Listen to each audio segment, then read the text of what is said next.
इन साथियों आप सभी का स्वागत है। जैसा कि हम बात कर रहे थे कि आपके यूपीपीआई, यूपीएसआई या एएसआई में जो क्वेश्चन पूछे गए हैं नंबर सिस्टम से, उन सभी पे हम लोग डिस्कस कर रहे हैं।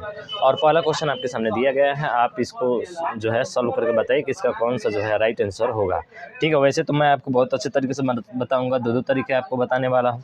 इस क्वेश्चन को कैसे आप सॉल्व करेंगे। क्वेश्चन दिया गया है आपके सामने कि दो संख्याओं का योग 150 है। दो संख्या है, उसका योग कितना है, 150 है। तो देखिए इसका बेसिक मेथड क्या होता है। अगर पहला x है तो दूसरा क्या होगा, आप कहेंगे सर दोनों का योग 150 है, तो पहला x है तो दूसरा 150 माइनस क्या हो जाएगा, x हो जाएगा। ये बेसिक है, इसका ट्रिक भी बताएंगे आपको। ठीक है, उसके बाद से बोल रहा है कि एक संख्या का 1/4, तो इसका 1/4 बोल रहा है ना। क्वेश्चन पढ़िए, कह रहा है कि अगर एक का 1/4 तो एक का 1/4 हो गया।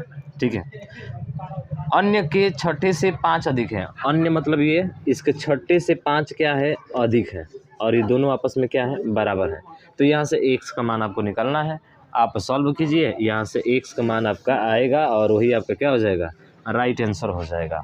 समझ रहे हैं ना, वही आपका क्या हो जाएगा, राइट आंसर हो जाएगा। सबसे छोटी संख्या पूछा है तो छोटी से छोटी संख्या यही होगी ना, x। ठीक है, तो इतना हल करेंगे तो ये आ जाएगा। ये तो बेसिक रहा।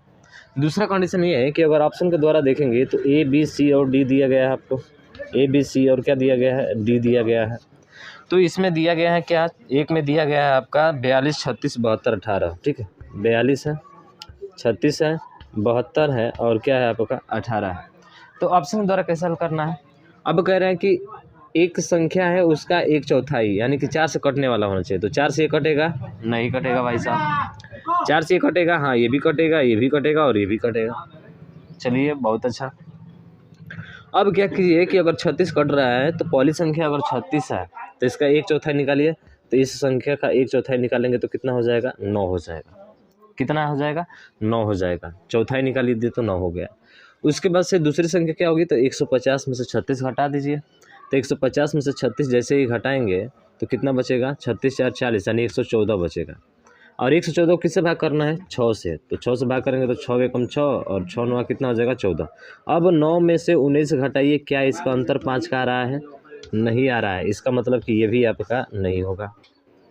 वैसे भी देखिए ना, जब छोटी पूछा है तो छोटी को आप उठा कर देखिए। जैसे 18 है तो 18 कटेगा 4 से, आप कहेंगे सर नहीं कटेगा, 18 4 से नहीं कटेगा, तो हो ही नहीं सकता है। तो खटक दे आंसर आ गया आपका कौन सा, ऑप्शन नंबर सी यानी 72 इसका राइट आंसर होगा। इसको भी हल कीजिए, 72 ही आएगा। समझ रहे हैं ना, नहीं विश्वास हो रहा तो कीजिए। सर 72 का 1/4, तो 72 का चौथाई करेंगे तो 4 एकम 4 और 4 8 कितना हो जाएगा, 32।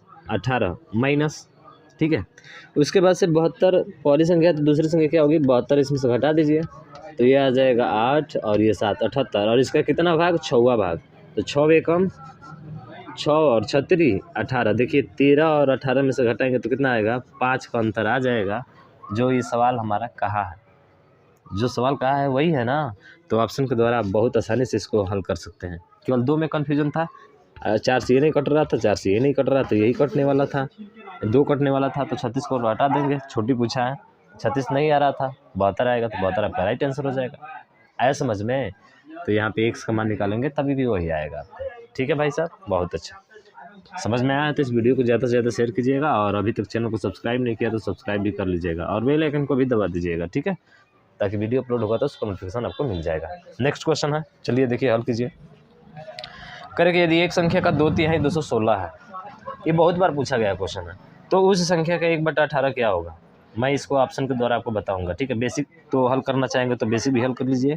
एक संख्या का 2/3 तो वो संख्या x है, इसका 2/3 तो गुणे 2 बटा कितना हो जाएगा, 3।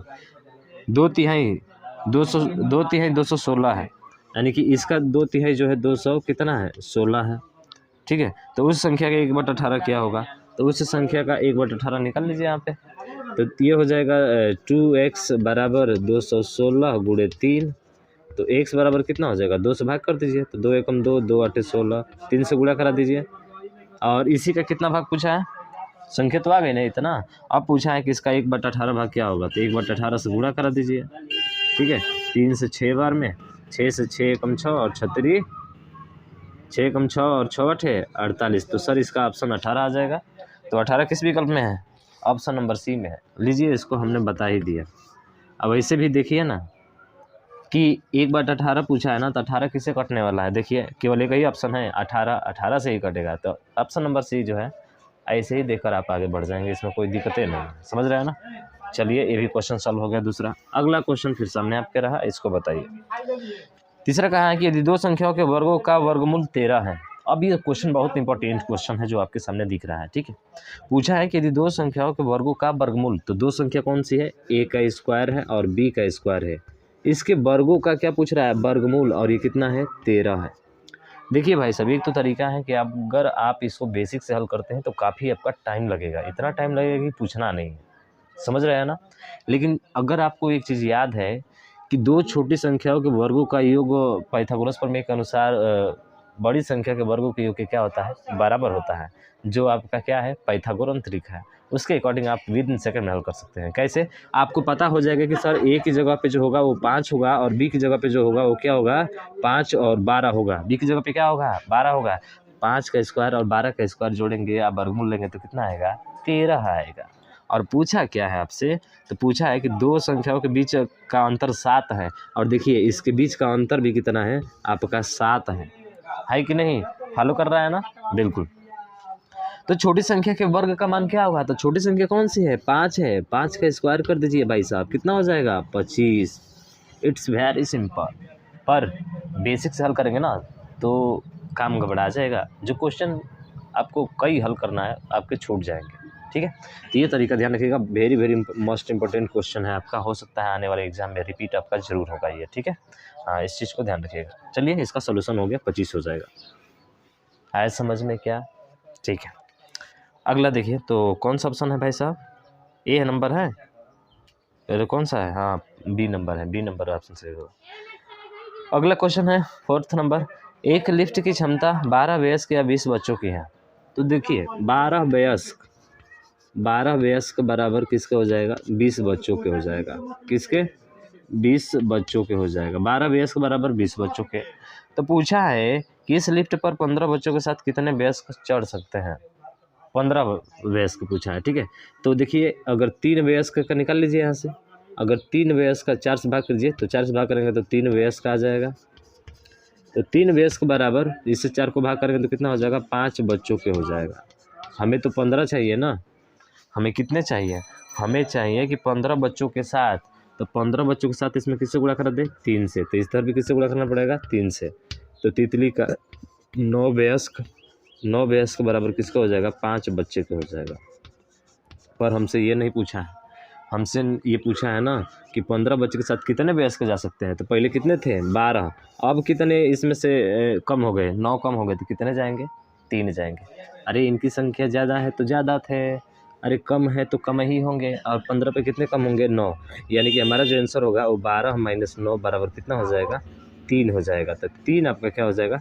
राइट आंसर हो जाएगा, समझ रहे हैं ना। तो 3 वयस्क जो है उसके साथ जाएंगे। तो ध्यान रखिएगा कितने वयस्क चढ़ सकते हैं, तो आपके 3 वयस्क चढ़ सकते हैं। ये भी क्वेश्चन काफ़ी महत्वपूर्ण क्वेश्चन है, ठीक है। चलिए बहुत अच्छा, अगला क्वेश्चन देखिए, और अगले क्वेश्चन का सलूशन आप जो है खुद से करिए और देखिए क्या आ रहा है कि नहीं।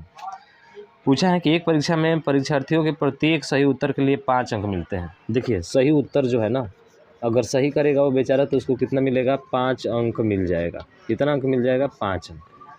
फिर बोला है तथा प्रत्येक गलत उत्तर के लिए 2 अंक काट लिए जाते हैं। यानी गलत करेगा तो 2 अंक कटेगा, यानी कि गलत उत्तर के लिए, प्रत्येक गलत उत्तर के लिए उसका 2 अंक काट लिया जाएगा। क्या कर लिया जाएगा? 2 अंक काट लिया जाएगा। अगर उसने 120 प्रश्नों के उत्तर देकर 285 अंक प्राप्त किए, तो 120 प्रश्न है इसका उत्तर दिया है, ठीक है, ये क्वेश्चन है, इसका उत्तर दिया है तो उसको 200 कितना मिला है? 85 मिला है, ठीक है। तो उसने कितने प्रश्न का उत्तर सही उत्तर किया था, ठीक है ना। कहने का मतलब ये है तो उसने कितने प्रश्नों का सही उत्तर दिया, कितने प्रश्न थे कि उसने जो है सही उत्तर दिया है, सही उत्तर दिया है, ठीक है। अब देखिए सही किया है तो तभी तो इतना 285 आया है, लेकिन 120 क्वेश्चन है उसमें, तो 120 क्वेश्चन को पूरा आप गलत कितना किया होगा? अगर 2 के हिसाब से पूरा क्वेश्चन ही गलत करता तो कितना नंबर गलत हो जाता उसका?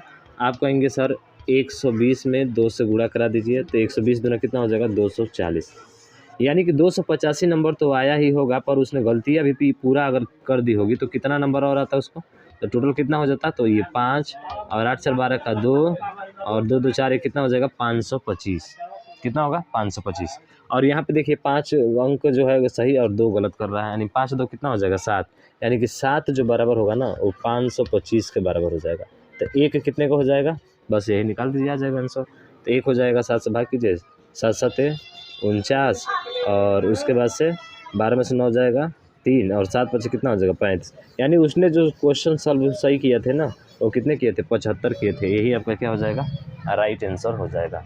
तो देख लीजिए 75 किस ऑप्शन में है, तो 75 जो है आपके सी में है, तो सी वाला आपका राइट आंसर हो जाएगा। ठीक है, नहीं बेसिक से हल करना चाहते हो तो हल कर लीजिए। मान लीजिए कि सही प्रश्न जो उसने किया था, ठीक है, अगर सही प्रश्न की बात करते हैं तो एक सही प्रश्न है, एक्स क्या है, सही प्रश्न है। गलत प्रश्न बोले तो सर 120 में से एक्स को क्या कर देंगे, घटा देंगे। और 120 प्रश्न से है उसमें से गलत करेगा तो गलत वाला हो जाएगा ना। और गलत वाले का प्रत्येक गलत के लिए कितना अंक काटा जा रहा है, 2 अंक काटा जा रहा है, तो 2 से गुणा करा देंगे।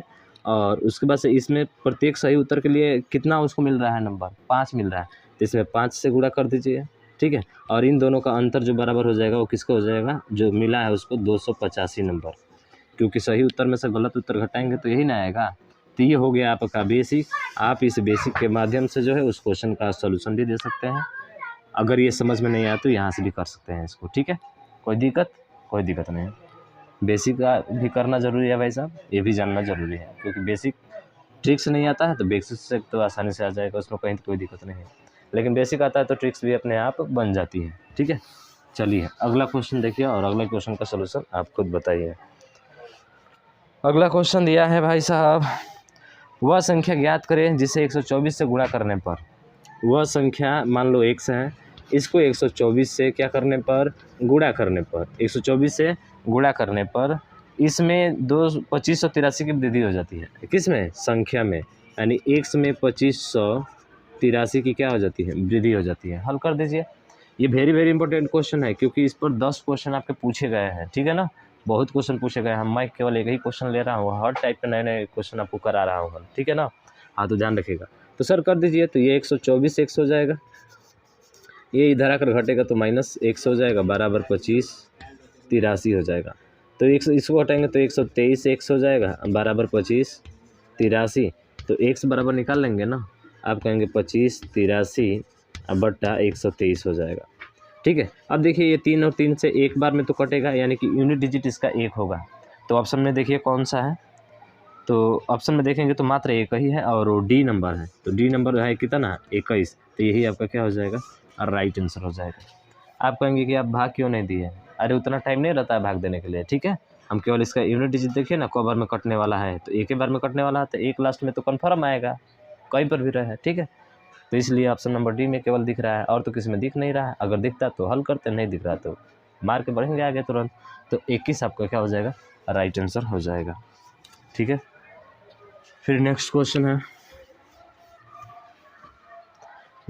है, क्या बोल रहा है कि संख्या 40 को इस प्रकार 2 भागों में विभाजित किया गया है कि पहली संख्या के वर्ग को 2 गुना दूसरी संख्या से 5 अधिक है, तो इन दोनों संख्याओं को ज्ञात कीजिए। ठीक है, अब इसको ऑप्शन के द्वारा हम लोग हल करेंगे। देखिए ए बराबर दिया है 7/2, और उसके बाद से है 73/2।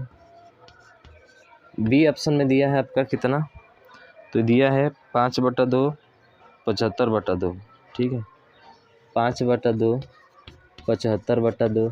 सी ऑप्शन में जो दिया है वो दिया है आपका 9/2 7/2, 9/2 7/2। और डी ऑप्शन में जो दिया है वो कितना दिया है, तो दिया है 11/2 69/2, 11/2 और 69/2, यही दिया है।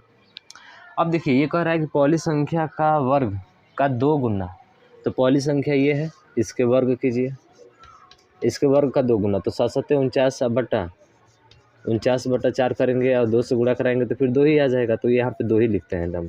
ठीक है, हो गया, 2 गुना भी कर दिया, कटा कर यहाँ पे आ गया। अब इसका अंतर देखिए, क्या इसका अंतर जो है 5 के बराबर है, यही हमसे पूछा हुआ है। विभाजित किया गया है, यदि पहली संख्या के वर्ग का 2 गुना दूसरी संख्या से 5 अधिक है, मतलब दूसरी संख्या से 5 क्या होना चाहिए, अधिक होना चाहिए। तो क्या इनका अंतर 5 आएगा, तो आप कहेंगे सर 9 3 12 का 2, 9 में से 3 जाएगा 6, और 7 में से 4 जाएगा 3। सर ये तो 18 आ रहा है, ये नहीं होगा। तो ऑप्शन ए जो है आपका नहीं होगा।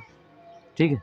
बी वाले पे चलते हैं तो 5 का स्क्वायर 25, 2 का स्क्वायर 4, लेकिन दोगुना करना है तो 2 हो जाएगा, तो 25/2 माइनस 75, 75/2 कीजिए तो आ रहा है। तो 75 में से 25 घटाएंगे तो कितना होगा, आप कहेंगे सर ये हो जाएगा 40, कितना हो जाएगा 40, 40/2 का मतलब कितना होगा 20, सर नहीं आ रहा है, इसका मतलब ये भी ऑप्शन क्या है आपका गलत है। अगला देखेंगे 9/2, 9 का स्क्वायर कितना होता है 81 होता है, और 2 दूना का 4 यानी कि केवल 2 ही होगा, दोगुना करना है ना उसका, तो केवल 2 ही होगा।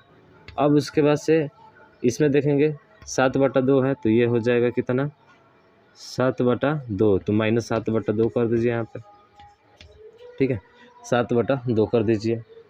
देखिए तो आ रहा है कि नहीं आ रहा है, इसका 7/2 नहीं है, सी वाले में अगर देखा जाए तो सी वाले में जो है 71/2 है, सॉरी यहाँ पे ध्यान रखिएगा 71 है, ठीक है ना, 71/2 है उसमें दिया गया है। तो 1 में से 1 जाएगा 0 और 8 में से 7 जाएगा सर 1 अब बटा 2। अब देखिए इसको जैसे करें तो कितना आ गया 5 का अंतर आ गया, 5 अधिक हो गया ना, इसका मतलब है कि विकल्प नंबर सी आपका क्या हो जाएगा, राइट आंसर हो जाएगा। तो जहाँ जैसे क्वेश्चन दिखता है वहाँ वैसे हमको सॉल्व करना पड़ता है, ठीक है। तो आप जो है इसको इसी तरीके से सॉल्व करेंगे तो जल्दी होगा, नहीं तो बेसिक से करेंगे तो काफ़ी आपका क्या लग जाएगा भाई साहब, टाइम लग जाएगा, ठीक है ना। तो टाइम हमको नहीं लगाना है, हमको जल्दी से सॉल्व करना है इसको। चलिए और अगला क्वेश्चन देखिए और अगले को सॉल्व कीजिए। आसान क्वेश्चन है, थोड़ा सा फास्ट करेंगे तो आ जाएगा, हम तो ऐसे बता के कर रहे हैं, समझ रहे हैं ना। अगला देखिए कह रहे हैं कि निम्नलिखित में से कौन सा न्यूनतम 2 पूर्णांकों का योग है जिसका गुणनफल 64 है। अब कह रहे हैं कि कौन सा न्यूनतम 2 पूर्णांकों का योग है, 2 पूर्णांक मतलब एक x होगा दूसरा भी x है, इन पूर्णांकों का योग हमसे पूछा हुआ है और इनका गुणनफल जो है ना आपको दिया हुआ है कितना 64 दिया है। तो x का मान निकाल सकते हैं ना, बहुत आसान हो गया सर, x का स्क्वायर बराबर 64 है, तो x बराबर कितना हो जाएगा, आप कहेंगे √64 हो जाएगा, √64 का मान प्लस माइनस क्या होता है 8 होता है, तो ये 8 ही आपका क्या हो जाएगा राइट आंसर हो जाएगा। और 8 देखिए 8 ही हो जाएगा, नहीं अगर ऐसे ट्रिक करना है तो फिर गलत है वैसे, क्यों, क्योंकि योग पूछा है तो x की जगह पे 8 और इसके जगह पे भी 8, तो 8 कितना हो जाएगा 16, तो इसका विकल्प जो होगा आपका जिसमें दिया गया है 16 वही आपका राइट होगा। 16 किस विकल्प में है, ऑप्शन नंबर डी में है, तो डी आपका राइट हो जाएगा, ठीक है ना। चलिए बहुत अच्छा। और अगला क्वेश्चन रहा आपके सामने ये वाला कि पूछा है कि परिमेय संख्या कौन सी है कौन सी नहीं है, ठीक है। इसमें परिमेय संख्या आपको बताना है, तो बताइए परिमेय संख्या कौन सी है, आसान है ना। ये पहला है, हम दिखा रहे हैं, पहला है √12/√3। तो देखिए जब दोनों सेम रूट में रहते हैं ना तो इसको एक रूट में हम लोग कर सकते हैं, यानी कि 12/3 ऐसे भी लिख सकते हैं, ये ध्यान रखिएगा। तो 3 से कितना बार में कटेगा 4 बार में, और 4 का वर्गमूल क्या होता है 2, इसका मतलब ये क्या है परिमेय है, ये तो होगा नहीं, ठीक है। ये पूछा है कि कौन अपरिमेय है, तो ये परिमेय है आपका, ये नहीं हो सकता। दूसरा चलिए, तो दूसरा है √4/√25 है। तो अब देखिए 4 का वर्गमूल क्या होता है, आप कहेंगे सर 2 होता है, और 25 का वर्गमूल क्या होता है, आप कहेंगे सर 5 होता है, यानी 2/5 बट्टे में आता है तो क्या होता है परिमेय संख्या होती है, नहीं हाँ बट्टे में आता है क्या होती है परिमेय संख्या होती है, अपरिमेय संख्या नहीं होती है, इसका मतलब ये वाला हमारा क्या है परिमेय संख्या है, हमसे अपरिमेय पूछा है ये भी नहीं होगा। तीसरा नंबर देखिए 20/4 है, रूट में जो है 20/4 है, तो रूट में 20, अब बताया था ना कि जब दोनों ऊपर नीचे रूट में रहे तो आप इसका जो है बट्टे में 4 भी कर सकते हैं, तो 4 से कितना बार में 5 बार में, यानी कि √5, और √5 का वर्गमूल निकलेगा क्या, नहीं निकलेगा, और जब जिसका वर्गमूल नहीं निकलता वो क्या होता है अपरिमेय होता है, तो इसलिए ऑप्शन नंबर सी इसका क्या हो जाएगा राइट हो जाएगा, यही आपका अपरिमेय होगा। चौथा भी देखेंगे, देख लीजिए 63 कितना है 28 है, चलिए इसको भी दिखा देते हैं आपको, 63 कितना है 28 है। अब दोनों रूट में है तो दोनों को रूट में कर लीजिए, अब देखिए 7 9 63, 7 4 28, 9 का वर्गमूल होता है 3 और 4 का वर्गमूल क्या होता है 2, परिमेय है कि नहीं, परिमेय है, आप देख कर खड़ेगा मत कि वो अपरिमेय है, ये परिमेय है, समझ रहे हैं ना। तो इसका केवल एक ही ऑप्शन होगा और ऑप्शन आपका सी राइट हो जाएगा, समझ गए भाई, ठीक है। तो फटाफट शेयर कीजिए इस वीडियो को, ठीक है, और नेक्स्ट क्वेश्चन को सॉल्व करने का ट्राई कीजिए, प्रयास। अंतिम क्वेश्चन है, क्योंकि 10-10 क्वेश्चन हम लोग देखेंगे लेकिन नंबर सिस्टम को ख़त्म करेंगे, जब तक ख़त्म ना हो जाए तब तक छोड़ेंगे नहीं, ठीक है। कह रहे हैं कि दोनों छोरों समेत 1 से 1000 तक की संख्याओं में कितनी संख्या है जो पूर्ण वर्ग और साथ ही पूर्ण घन दोनों है। ये तो याद रखने वाली बात है। अब तो निकलना नहीं, पर निकला कर थोड़े दिखाएंगे कि 1 से 1000 तक कितनी संख्या होती है, नहीं, आपको याद रखना पड़ेगा वो कौन कौन सी संख्या है जो क्यूब भी होती है 1 से 1000 तक और वर्ग भी होती है। 3 है, कौन कौन, देखिए पहला 1 का क्यूब और 1 का स्क्वायर करेंगे तो क्या आएगा, 1 आएगा, बिल्कुल करेक्ट है, बहुत अच्छा। उसके बाद से दूसरा को जो है वो है आपका क्या क्या है भाई साहब, दूसरा क्या है, तो वो देखिए वो है आपका 3। अगर 3 का क्यूब करेंगे तो कितना होगा, 27, ठीक है। 3 का क्यूब करेंगे तो क्या होगा, 27, सॉरी 3 नहीं है, 3 अगर बात किया जाए 2 का क्यूब करेंगे तो हाँ नहीं ये है 4 है, ठीक है 4 है, 1 नहीं 4 है। अगर 4 का क्यूब करते हैं तो कितना होगा, आप कहेंगे 4 चौके 16 चौके 64 होगा। और ये 64 किसका स्क्वायर है, तो आप कहेंगे सर 8 का स्क्वायर है, तो 4 का क्यूब और 8 का स्क्वायर कितना होता है, 64 होता है। समझ में आया। देखिए 1 का स्क्वायर कीजिए, देखिए 1 का स्क्वायर और 1 का क्यूब करेंगे तो यही आएगा, ठीक है। 4 का क्यूब और जो है 8 का स्क्वायर, ठीक है, 8 का स्क्वायर कितना हो जाएगा, 64 हो जाएगा। कहीं गड़बड़ हो रही है क्या भाई साहब, ठीक है, हाँ ठीक है। 4 का क्यूब और 8 का स्क्वायर, वो स्क्वायर होना चाहिए, वर्ग के क्यूब के साथ क्या होना चाहिए, स्क्वायर होना चाहिए। फिर एक और देखेंगे तो एक और है 9। अगर 9 का क्यूब करेंगे तो कितना हो जाएगा, आप कहेंगे सर 9 का क्यूब करेंगे तो ये जो हो जाएगा, 9 का क्यूब करते हैं तो कितना होता है, 729 होता है, ठीक है। 9 का क्यूब करेंगे तो कितना हो जाएगा, 729 हो जाएगा। अगर 9 का क्यूब करेंगे तो 700 कितना हो जाएगा, 29, ठीक है। ये तो 729 होगा। और किसका स्क्वायर करेंगे तो 729 होगा, तो आप ध्यान रखिएगा 27 का जब स्क्वायर करेंगे ना तो 729 आपका आ जाएगा। देख लीजिए यही 3 हैं, 1 से लेके 1000 तक, जो क्यूब भी है और स्क्वायर भी है। यही पूछा है कि दोनों छोरों समेत 1 से 1000 तक की संख्याओं में कितनी संख्या है जो पूर्ण वर्ग और साथ ही पूर्ण घन दोनों हो। तो देखिए ये पूर्ण वर्ग भी है और पूर्ण घन भी है, ये पूर्ण वर्ग भी है, पूर्ण घन भी है, पूर्ण वर्ग भी है और पूर्ण घन भी है। समझ गए ना।